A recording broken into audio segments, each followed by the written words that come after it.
Hello guys and gals, me Mutahar, and oh boy, Valve beat Microsoft again, here to the party. Now ladies and gentlemen, when I talk about video gaming, I'm a very passionate gamer. And as somebody that has a whole slew of physical collections around, ultimately the biggest preserving platform is the PC, okay? Why is PC the ultimate preserving platform? Well, it's because even with Steam machines and Steam boxes and Steam decks and computers powered by Steam, you don't need to use Steam. You can download any storefront you want, you can download any file executable you want, and just download it on your computer, your personal PC. So ladies and gentlemen, obviously people have talked about the Steam monopoly, and you know what? I don't even think it's really a monopoly if gamers pick it. You know, if gamers are like, you know what? We get a lot of features with the Steam platform that other people don't give us. Great deals, great, community features. And let's just be honest, cloud saving has never been amazing as it is, at least on the Steam Deck, okay? Playing a game on my PC, turning it off, and then playing it again like 5 minutes later on the toilet here is just absolutely a treat. Now, of course, it's not just about the monopoly, that's old news. Today, Steam Machine got announced again. Now, if you're having a little bit of deja vu, yes, like 10 years ago, I made a Steam Box video where I made my own Steam Box. Now, for instance, for anybody that doesn't know, the Steam Box is not a new concept. Valve, back in the day, worked with Alienware, whatever you want to call it. They built this device. It was okay for its time, but it was pretty overpriced. I would say it's $600. Now, the problem with the original Steam Deck is obviously, or Steam Machine, is that, Valve released the original SteamOS, which was Debian Linux based, and they kind of expected, big companies to port games over to Linux. Why you would spend, why you would spend money to port your game over to a audience of people that is, at the time, less than 1% is beyond me, okay? I think Linux users back then were like 0.1%. Now we're at least on the board. So of course, Valve comes in and releases a couple new products that they've worked on. So obviously they've got the Steam Deck, as you all know, I know. They've got the Steam controller, which again, that is a definite day one buy for me because I love these fucking trackpads when it comes to playing old school PC games. Absolutely a good time. But of course, obviously they've got the Steam frame. I'm not so into virtual reality, so this is not my forte, but it looks okay. Now, I'm going to look at Steam Machine, which is your games on the big screen. Now, apparently this has been touted as something that's like 6 times stronger than the Steam Deck. Basically, it's a GameCube that you connect to your TV, okay? It's basically a computer that you hook up to your TV and you can use it like a console. Now, to give you a quick idea, I've been kind of doing this with the Steam Deck dock. A lot of Steam Deck stuff here.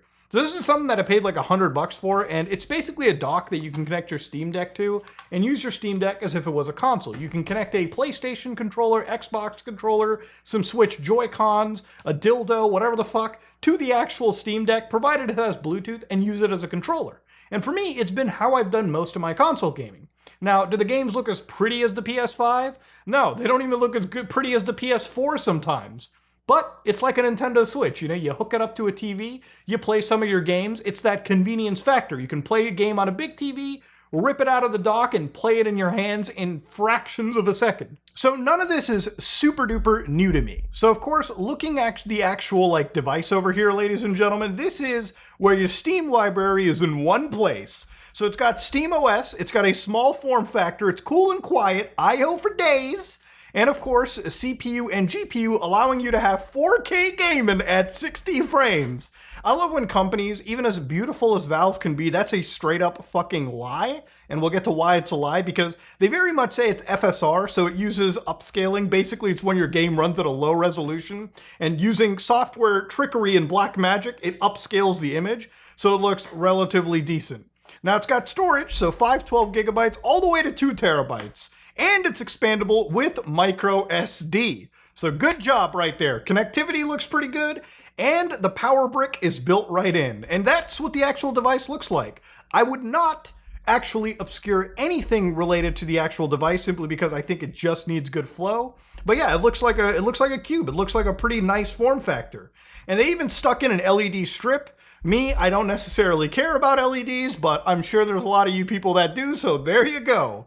And ladies and gentlemen, because it's a Steam box, a Steam machine, it's also a fucking PC. Now remember a while back, years ago, fucking years ago, I said, you know what Xbox needs to do? They need to turn their system into a gaming PC. They need to give you the Xbox, and they need to allow gamers to install Windows onto the box and actually use it like a gaming PC. Look, Microsoft was never winning against PlayStation or even Nintendo. But if they allowed gamers to have a box that they could buy at the store for a decent price and turn it into a gaming computer, that would be just something that would kill the market. Microsoft has the technology, they have the tech through virtualization exactly for it. They never capitalized on it, okay? They never did. Even looking at Microsoft nowadays, it seems like they're finally starting to do it now with the next generation of Xboxes. They're supposed to be PC hybrid systems. And you can kind of see this with like Xbox handheld devices, where Microsoft has released like they worked with Asus ROG to make the Asus Xbox ROG Ally X. And this device allows you to effectively have the Xbox experience. Now, I used this briefly at a friend's, and for a device that's about $1,000, it's not a bad device. The actual interface is basically Windows with everything unloaded when you initially start it, so you can kind of just use the Xbox interface with a controller attached. If you need Windows, it actually loads up all the extra bloat, but then you have to restart the system in order to get rid of it. It's basically Microsoft's way of trimming the fat without kind of not redoing the entire operating system, so to speak. It's still not as impressive as a Steam Deck, but it's still better than like, you know, just having a Windows handheld or just the standard Windows-like experience, like the awkward tapping the touchscreen to do almost anything. Now, whereas Microsoft is focused with AI and all that crazy slop shit they're putting into their operating system, Valve is out there optimizing the shit out of the Steam Deck. So for instance, according to the spec sheet, this thing is a semi-actual SoC, so they worked again with AMD. It's Zen 4, 6-core, 12-thread at 4.8 gigahertz. So interesting stuff there. The GPU is actually weaker than a PlayStation 5. It's a RDNA 3 at 28 CUs. Now, while the PlayStation 5 is at 36 CUs, I think RDNA 3 might just have more architectural advances that may make up for it. And of course, because it's customized, there might actually be a few things under the hood that none of us know about. Of course, when it comes to the RAM, they've got 16 gigs, and then they've got 8 gigs of VRAM, which is a bit of a scary thing for me because we might need a little bit more than that. But if all things go swimmingly, it may not be entirely needed. So of course, obviously, I'm not going to shit on Valve for some of the weaker looking things. If anything, I think the closest thing to this is that it feels relatively similar to something like an Xbox Series X, Series S, maybe a little bit more than that. But again, you'd really have to get your hands on the device and test it to understand just how it really compares, okay? Sometimes looking at a spec sheet doesn't really answer all of the questions you need. It does look like a pretty decent device, and I can imagine that it's probably going to be on sale for hundreds of dollars, maybe not the $1,000 threshold that companies are kind of pushing, or at least they want to push. So it seems like an affordable device. And again, in a world where PC gaming is not entirely affordable anymore, like, I don't know if you guys have noticed this, but RAM prices have kind of like skyrocketed. So this is just the trend graph. In Canada alone, since like May of 2025, RAM prices, no matter what stick you buy, have just basically been going up, okay? In some cases, it's a pretty alarming trend. And there's a couple reasons you would imagine why. Maybe there would be things like tariffs. There also would be a massive interest from the AI bros, where again, because they're buying up RAM, it's ruining it for us gamers, okay? Us gamers are truly... We're truly just like, we're fucked in every way, man. In some ways, you know, you want to go build a PC? Woo! RAM prices just skyrocket through the roof, boys. Fucking cry almighty. Honestly, it makes me happy that I bought like 128 gigs fucking a couple of years ago just so I could actually like have the RAM I needed for a lot of the enthusiast shit that I needed to do.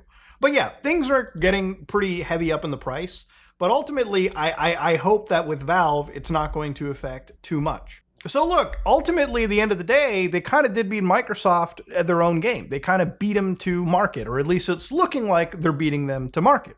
Now, the thing is, ultimately, in the end, this is still a gaming computer. And the reason why I'm personally not just going to go get it off the shelf right now, simply, the only thing I'm really interested in right now is the controller. I love the Steam controller. But for me, as you all know, I do have a Muda box that I built downstairs in my basement that specifically runs Bazzite Linux, that basically achieves the same thing Valve is doing, right? As soon as I power on that system, it basically spins up the Steam big picture mode, and without me entering into some wonky desktop, I can just play games with a controller connected as if I had a console.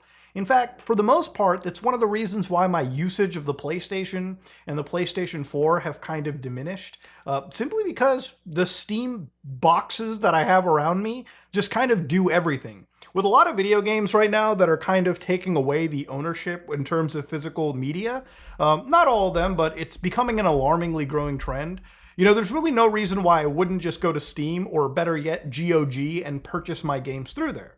It's crazy. We live in a world where Capcom as a company can say that they don't understand why gamers play older Resident Evil games, even though older Resident Evil games like Resident Evil 3 can still be a better experience than their remake. You can still pick those games up from GOG for a pretty decent price and have them running with a few clicks on any modern system, even Linux included. Now, when it comes to things like Linux, because the Steam Deck or Steam machine is a PC, I think a lot of people, what's happening over here is that for the first time, Linux is becoming an option that you can actually just buy in the store. I think one of the reasons why Microsoft has been super good is because at one point, I genuinely think Windows was an amazing product. And there was a time where Microsoft really did put the effort into actually making a good system as opposed to AI agentic slop nonsense thrown in. There used to be a time where Windows probably would never have issues with the task manager failing to close properly back in the days of XP, Vista, Windows 7. But in the new age of vibe coding, things are starting to shift a little bit. And when it comes to, again, the operating system as a whole, I think Microsoft's success was really there because anytime you went to a store to buy a computer, it was always there. It was the only option at a store. It was either that or buy an entirely separate system called a Mac. And really, for a lot of gamers and a lot of people who are writing software, it's like, listen, you have to write software for Windows because there's literally no other market alternative or reason to do so. But now that you can get a Steam Deck at a store, now that Legion Go is selling its own version of its device with a SteamOS built in, and of course, now that you can buy a box from Valve that you can plug into a monitor, keyboard, and mouse and use as a PC, basically opens that market up for the general user. Now somebody can buy one of these gaming systems and play not only their video games on them, but at some point if they want to learn things like computer programming, play around with AI models, or build games themselves, or become content creators where they can record themselves, edit the footage, and then upload it to YouTube. These are all things that can be done with the Steam machine because it's just a box. And if you really don't care for Linux, it's still not a bad idea to get, because if you want to just install Windows, then you can install Windows on that device and use it as a gaming computer, which is totally doable, totally possible. Now, even with things like Linux, I thought that Valve was going to release the SteamOS system, but they haven't done it yet. And I think maybe it's because they might be working on some things in the background for general optimization. They really have to make it perfect. A lot of people are relying on SteamOS to be perfect when it actually comes into a general release. But again, even if you're somebody that wants to get started with Linux, Bazzite, as I showed you earlier, is a great option. But what I personally use is something known as CachyOS. This is an operating system that, for me, has absolutely changed the level. It's Arch Linux, but it's got a couple of optimizations that the actual team has worked on, specifically their scheduler support for the actual CPU, which makes it super duper snappy. This is the snappiest operating system that I've ever used, and it's also one of the most stable operating systems that I used. I used to deal with Windows crashes, Arch Linux crashes, Linux Mint crashes, but with CachyOS, I have experienced 0 crashes so far. 0. And that's a pretty impressive thing considering this stuff is basically running as bleeding edge as it possibly can. Obviously, for things like other games, right? Like if you want to emulate, which is one of the biggest things that I do on the Steam Deck, it's going to be really easy to actually install things like EmuDeck, which literally after a 10-minute installation session that all you have to, it's all done through a GUI, by the way, so you don't have to open up that fucking terminal that people are so scared of. And again, with this, you can basically run almost any generation of game. I've been playing so much of Sly Cooper on this actual device through the PS3 emulator on the actual like Steam Deck that it's mind-blowing. It's actually sick. PlayStation 2 runs like a dream. Super Nintendo runs like a dream. Anything runs like a dream. Now, obviously, the biggest issue here, and I think nobody is going to, sort of pussyfoot around this, is anti-cheat. That's going to be the biggest stickler point of the Steam machine. And that's just, there's no way around it unless Valve directly works with some of these big companies. Now, I think the situation has got a lot better. You know, one of the reasons why SteamOS is so good is because Valve has done so much work on Proton that the experience of PC gaming underneath Linux has just absolutely skyrocketed. Look, it's crazy when you look at the metrics. Something like 90% of games now run pretty much perfectly underneath Steam OS. And that's through the work Valve has done with Proton. It's as simple as going to Steam, installing any game that you want, and just running it off the bat. Even if your game is not on Steam, and it's something that you have to go through with things like Epic Games Launcher, nothing stops you from installing other launchers even onto your Steam Deck, like the Heroic Games Launcher, for instance. Like right here, you can literally see me install games from Epic Games all the way to GOG, and it's a simple matter of hitting play, running them as if they were actual games, and it even supports things like cloud saving, for instance, too. The experience of overall general gaming has gotten better. Even older PC games run better in my experience under Linux than they do even on Windows, which again just comes with the history behind projects like Wine, which is the translation layer used to run these games. So the issue here is obviously the multiplayer stuff. There's a lot of games that I even play, like Grand Theft Auto Online, that do not function underneath Linux at all. Rockstar has went out of their way to use kernel anti-cheat and block Linux users. They even have lied and said things like BattlEye is not supported on Linux and is required to run the game in the online mode, even though Valve and BattlEye both allow Linux to be an option for anti-cheat. It's a simple flick of the switch Rockstar can do, but they choose not to. And again, some companies are even worse. Companies like Destiny 2, which is a game that just does not work, even though it has the potentiality to. But of course, some games do work. And as a gamer, I support those games financially. Games like Arc Raiders, for instance, work underneath Linux right out of the box. You know, it's not a matter of does the game function anymore. It's a matter of does it function with the anti-cheat if you're buying a multiplayer game. Arc Raiders, day one, worked underneath Linux without so much as a change to the configuration. It worked as it would a standard Windows experience. I think if Valve can work with other companies and slowly enable games like Call of Duty, for instance, Battlefield, Grand Theft Auto Online, because you can imagine GTA Online 2 is probably going to be huge when that drops, as will 5M2 or whatever that equivalent is. If Valve can deal with the anti-cheat problem, then it's pretty much over, game over, GG for Microsoft. There's really no reason as a gamer to stick to Microsoft unless you have some really specific need. Because even things like modding, for instance, are very easily doable underneath Linux now through a lot of projects like the Nexus app, the Nexus mod managers, and generally there's a lot of communities out there with great guides on how to mod games underneath Linux to make them function as if you were playing them on Windows anyways.